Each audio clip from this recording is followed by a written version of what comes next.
नमस्कार, social city prime news में आपका स्वागत है। मैं हूं मनीष उपाध्याय। आज हम लोग के ग्राम पंचायत राज इरई में और हमारे साथ यहाँ के स्थानीय मुखिया प्रतिनिधि ओम प्रकाश सिंह जी, आपका बहुत बहुत स्वागत है हमारे चैनल पे। आपसे हम जानना चाहेंगे आपका कार्यकाल पिछले कितने वर्षों से है? 5 साल हो गए, 2016 से। मुख्यमंत्री 7 निश्चय योजना जो कि पूरे बिहार के लिए एक बहुत ही महत्वाकांक्षी योजना माना जाता है, इसको कितना सफल मानते हैं आप? इसमें नली गली योजना 100% सक्सेस है। नल जल योजना के लिए मैं 40% मार्क्स दूंगा, 40 नंबर दूंगा। 60% अगर नहीं है तो फिर कैसे, किस वजह से? नल जल योजना में जो इसका क्या बोलते हैं, जो वर्क है, जो सरकार का दिशा निर्देश है, उस हिसाब से इसमें बदनामी वाली योजना है। और इसका हमेशा ये प्रॉब्लम है, इसमें सरकार मेंटेनेंस के लिए कोई पैसा आज तक दिया नहीं है इस पर। उदाहरण के तौर पर मैं अपने पंचायत में अभी सब 2 साल हो गए मेरे पंचायत में चलते हुए योजना को, और यह अभी जल गया था, मशीन वशीन सब जल गया था, तो मैं अपने जेब से ही 40,000 रुपया लगा कर बनवाया मैं। तो जब तक अगर मकान बनता है तो उसका मेंटेनेंस नहीं होगा तो मकान 10 साल के अंदर खत्म हो जाएगा। 2 साल ये नल जल योजना है, 2 साल 3 साल में खत्म हो जाएगा, क्योंकि हमेशा पाइप का प्रॉब्लम, कभी यहाँ टूटता है नाला, कभी वहाँ टूटता है नाला। और जनता के अंदर एक थिंक क्या है इसके अंदर कि जनता में बदलाव होना चाहिए कि सरकार ने कोई योजना दिया है तो 10-20 रुपया अगर 50 रुपया खर्च हो रहा है अपना जेब से और मेरा लिए फायदा होता है तो उसमें 50 रुपया लगा के अपना नल जल कहीं टूट गया या नलका ही टूट गया तो उसको लगाना चाहिए। सरकार ने एक बार तो दिया आपको, इसमें जनता का भी इसमें यह है कि नहीं, सरकार पर ही डिपेंड है। आपके पंचायत में टोटल कितने वार्ड है? कितने वार्ड ऐसे हैं जहाँ की जनता नल जल योजना का लाभ ले रही है और कितने वार्ड अभी भी इस योजना से बचे? मेरे पंचायत में 11 वार्ड है।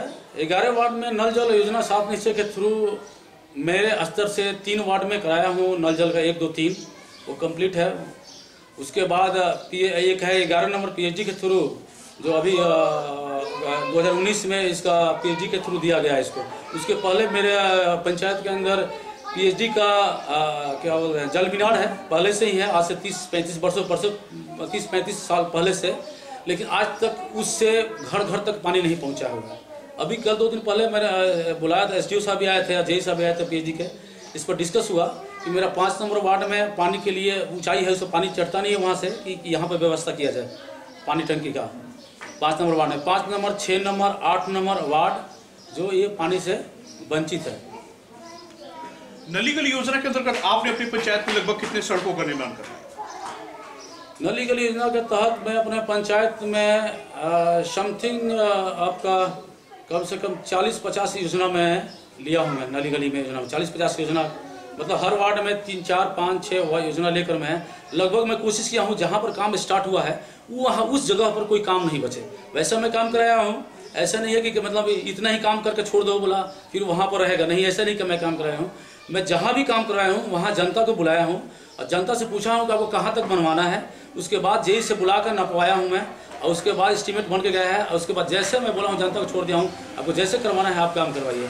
मेरा जो भी सपोर्ट है मैं आप करने के लिए तैयार हूँ। शिक्षा और चिकित्सा जो कि समाज का एक बहुत ही महत्वपूर्ण अंग है, इसकी क्या स्थिति आपके पंचायत? शिक्षा का स्थिति अच्छा है मेरे पंचायत में, लेकिन स्वास्थ्य का स्थिति बहुत दयनीय है। यहाँ पर स्वास्थ्य केंद्र है, आज 5 साल होने जा रहा है हम लोग को, लेकिन 5 साल में एक बार भी कोई डॉक्टर यहाँ पर आकर बैठा नहीं। इसके लिए मैं प्रभारी से ही बात किया, डिवीजन प्रभारी जो है उनसे भी बात हुआ था, शुरू में बात हुआ था, तो उन्होंने आज तक कभी बैठा नहीं। इस चीज़ को मैं एक बार और मैं आपके न्यूज़ के माध्यम से, टीवी न्यूज़ पर चला था मेरा प्रोग्राम, भी पंचायत को मैं दिखाया था। बहुत दयनीय कंडीशन है स्वास्थ्य केंद्र का। सब बिल्डिंग अगर उसका मेंटेनेंस सही से नहीं होगा, नहीं आएगा पैसा उसका, तो बिल्डिंग आने वाला 2 साल के अंदर ध्वस्त हो जाएगा। जन वितरण प्रणाली की क्या स्थिति आपके पंचायत? जन वितरण प्रणाली के लिए मैं खुद एक्टिव रहता हूं। जनता की कोई भी शिकायत आता है तो मैं ऑन द स्पॉट उसका फैसला करता हूं। मैं तुरंत पहुंचता हूं वहां पर और उसको करवाता हूं, या फ़ोन के माध्यम से, चाहे अपने खुद चला जाऊंगा वहां पर। तो जन वितरण में मेरा पंचायत में पहले था भ्रष्टाचार था, उसको मैंने इनिशियल शुरू में ही 2016 से हम लोग मुखिया जीत का है। 2017 में ही मैंने एक दुकानदार को वो राशन बेच रहा था, कालाबाजारी कर रहा था रेवीगंज बाजार के अंदर, तो वहाँ पर उसको मैं पकड़ कर वहीं से उसको दुकान को निरस्त करवा दिया मैं। उसके बाद सब दुकानदार अपने रास्ते पर आ गए और हर महीना अपना राशन देते हैं। कुछ लोग का राशन नहीं है, राशन कार्ड में राशन कार्ड नहीं बना है कुछ आदमी का, तो उसके लिए भी मैं डीलर लोग से बैठकर समझाकर इन लोगों की इनको भी मैनेज कीजिए। तो ऐसे कम से कम 100-150 आदमी हैं जिसको राशन कार्ड नहीं है, गरीब आदमी हैं, उनको मैं राशन 10 केजी या 15 केजी डीलर से बैठकर, जिनका राशन है ज़्यादा है, उनसे थोड़ा बात उत कर मैनेज करके अपने स्तर से दिलवाता हूँ उन लोग को भी राशन। मैं चाहता हूँ कि मेरे पंचायत में कोई खाना पीना मरे नहीं। वृद्धा पेंशन योजना और आवास योजना की क्या स्थिति है आपकी पंचायत में? वृद्धा पेंशन योजना मेरे पंचायत में अच्छा चल रहा है। कुछ आदमी को जो पहले वाला वृद्ध जो पहले जो था योजना था पहले वाला, उस योजना के तहत कुछ आदमी का पैसा आज तक आया नहीं है। कुछ आदमी का पैसा अभी तक नहीं आ रहा है, मतलब गिने चुने 10-20 आदमी हैं, उनको दिया गया है सुधारने के लिए, और सुधार हो सकता है कि 1 महीने के अंदर वो आ जाएगा। दूसरा है आपका क्या बोलते हैं, आवास योजना।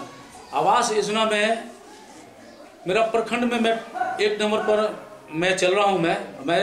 मेरा आशा है कि मैं जिला में भी 1 नंबर पर हूँ, क्योंकि 91% समथिंग मैंने घर को कंप्लीट करवा दिया हूँ। मेरा खुद इस पर फोकस ज़्यादा रहता है कि जिसको आवास मिला है उसका आवास कंप्लीट हो। कुछ आदमी को तो जिसको आवास के लिए मैं अपने जेब से भी पैसा देकर उसका घर मैं बनवाया हूँ कि ठीक है तुम पैसा ले लो यार और तुम जल्दी बना दो इसको, ठीक है। मेरे बगल में ही है, गरीब है, उसको अभी तक घर में मतलब नहीं मिला पिछला बार, इस बार उसको भेजा हूँ। उसको 50,000 रुपये मैं अभी 6 महीना हो गया दिया हुआ कि कम से कम बेचारा घर तो बना ले, जब तुम्हारा आवास आएगा तो उस समय बन जाएगा, कंप्लीट बन जाएगा। अभी मैं उसको आर्थिक मदद 50,000 अपना जेब से किया हूँ। पंचायत की मुख्य समस्याएं कौन कौन सी है जिससे यहाँ की जनता अभी भी जूझ रही है? पंचायत के मुख्य समस्या आपका एक स्वास्थ्य का है, मुख्य समस्या स्वास्थ्य का है। और राशन के लिए बताया जो 100-150 आदमी जो बना नहीं है, मतलब जमीनी स्तर पर यही समस्या, बाकी कोई भी पिछले समस्या। 5 वर्षों में आपने अपने पंचायत के लिए विकास के कौन कौन से कार्य किए? मैंने अपने 5 वर्षों में विकास के मैंने हेल्थ का कैंप लगवाया, हेल्थ कार्ड बनवाया कम से कम 500-600 आदमी का, 700 करीब 600-700 करीब शौचालय बनवाया हूँ मैं ग्रामीण जनता का। उसके बाद आपका क्या बोलते हैं हेल्थ कार्ड बनवा दिया। उसके बाद मुख्यमंत्री का जो स्किल डेवलपमेंट योजना के तहत स्टूडेंट का बेरोजगार स्टूडेंट का जो था पैसा मिलने के लिए बेरोजगारी भत्ता, उसका मैं कम से कम 200 आदमी का उसका भी फॉर्म भरवा के दिलवाया था। मैं उन लोगों को ट्रेनिंग भी करवाया। डिजिटल भारत की अंतर्गत डिजिटल साक्षरता मिशन का कैंप लगवा कर वो भी मैं सर्टिफिकेट अभी मैं ट्रेनिंग दिलवा कर और सर्टिफिकेट दिया। उसके बाद मैं यहाँ पर जॉब के लिए बंगाल से कंपनी को बुलवाया मैं यहाँ पर आपको 2020 फरवरी के समथिंग में एक कैंप लगवाया मैं अपने पंचायत भवन पर जॉब के लिए। जो बेरोजगार युवा है उनका सबका यहाँ जमा हुआ डॉक्यूमेंट्स और लेकर गए, तब तक कोरोना हो गया, ठीक है। ये भी कैंप लगवाया हूँ मैं। इस बार आपके चुनाव का मुख्य एजेंडा क्या होगा? किस एजेंडे पे आप चुनाव लड़ेंगे? मेरा मुख्य एजेंडा है कि मेरे पंचायत में अभी तक खेल ग्राउंड नहीं है। बच्चे लोग, मेरा गांव वॉलीबॉल से बहुत मतलब फेमस है, और इसमें चाहता हूं कि मेरे पंचायत में मेरा प्लानिंग है कि अगला टर्म में मैं एक पंचायत को खेल ग्राउंड दूंगा। मैं चाहे अपने स्तर से पैसा से और चाहे समाज के बिटोर कर मुझे पैसा देना है, बनाना है ग्राउंड। दूसरा मेरा स्कूल इस ड्यूरेशन में 10th करवाया हूँ मैं, और दूसरा अगला ड्यूरेशन में मैं 10+2 करवाऊंगा, क्योंकि मेरे गांव की जो बच्चियाँ, मैं चाहता हूँ कि मेरा बच्चे तो जाकर शहर पढ़ लेंगे, लेकिन मैं चाहता हूँ कि मेरी माँ जो बहन है, बच्चियाँ हैं, वो सब यहाँ पर स्कूल की शिक्षा यहीं पर ले। मेरा फोकस सबसे ज़्यादा शिक्षा पर रहेगा, खेल पर रहेगा, स्वास्थ्य पर रहेगा।